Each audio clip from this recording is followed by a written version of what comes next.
Separation of first polar body occurs eight the time of, first polar body कब separate होता है। अब इसके लिए पोलर बॉडी का सेपरेशन देखने के लिए हमको पूरा का पूरा क्या देख लेना होगा, साइकिल।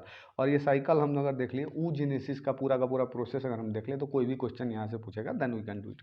अब जो ऊगोनियम सेल होता है that is 2n, that is diploid in nature, that oogonium goes under mitosis to form 2 cells. और जब माइटोसिस में जाएगा तो नंबर ऑफ क्या होगा, जो क्रोमोजोम है that remains the diploid only, 2n बनेगा।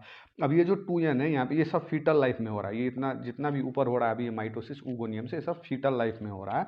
अब ये 2n जो डॉटर ऊगोनियम है वहाँ से क्या होगा, it will go under growth and ये प्राइमरी oocyte फॉर्म करेगा।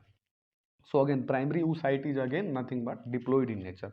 This primary oocyte goes under meiosis first, it goes under meiosis first. और ये मियोसिस फर्स्ट में जब जाता है तो मियोसिस तो क्या है, रिडक्शनल सेल डिवीजन है, अगर 2n है तो वहाँ से रिड्यूस होकर क्या हो जाएगा, n हो जाएगा। सो दिस बिकम्स n, ठीक है। 2n से क्या हो जाएगा, मियोसिस फर्स्ट में जाएगा and then it converts to secondary oocyte, meiosis 1 में जाएगा। अब this secondary oocyte generally goes under meiosis 2। अब ये जो प्राइमरी oocyte है जो मियोसिस फर्स्ट में जाएगा तो ये क्या बनाएगा, एक n बनाएगा और दूसरा n कहाँ चला जाएगा, पोलर बॉडी। सो एक पोलर बॉडी और एक क्या होगा, सेकेंडरी oocyte फॉर्म होगा। उसके बाद this secondary oocyte again goes under meiosis 2, second meiotic division after fertilization. जब तक फर्टिलाइजेशन नहीं हुआ तब तक हम उसको सेकेंडरी oocyte ही बोलेंगे। ओवम कब बोला जाता है, जब फर्टिलाइज हो जाता है वो, ठीक है। So after fertilization only we can tell this is ovum, before fertilization it is still secondary oocyte which is generally haploid in nature. अब ये हैप्लॉइड वाला जो है इट गोज अंडर मियोसिस 2, और हमको पता है कि meiosis 2 is same as mitosis. तो यहाँ पे क्या होगा, एक n इधर आ जाएगा और एक n, क्योंकि यहाँ पे रिड्यूस नहीं हो रहा, वही n आ रहा है।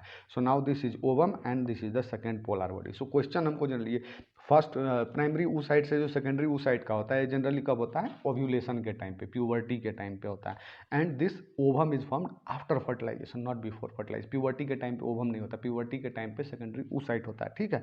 So this first polar body कब फॉर्म हो रहा है, that is being asked. So this first polar body is being formed after meiosis first और second polar body is formed after meiosis second. So ये easy भी हो गया कि first polar body is formed after meiosis first, second polar body is formed after meiosis second. So यहाँ पे हमको देखो क्या पूछा गया है, separation of first polar body occurs at the time of generally first polar body occurs at the time of, यहाँ देखो menstruation, fertilization, ovulation and implantation. नहीं, फर्टिलाइजेशन के बाद तो ये हो जाएगा ओवम वाला, सो यानी कि इससे पहले वाला step, so that is ovulation, puberty के टाइम पे ovulation will be our answer.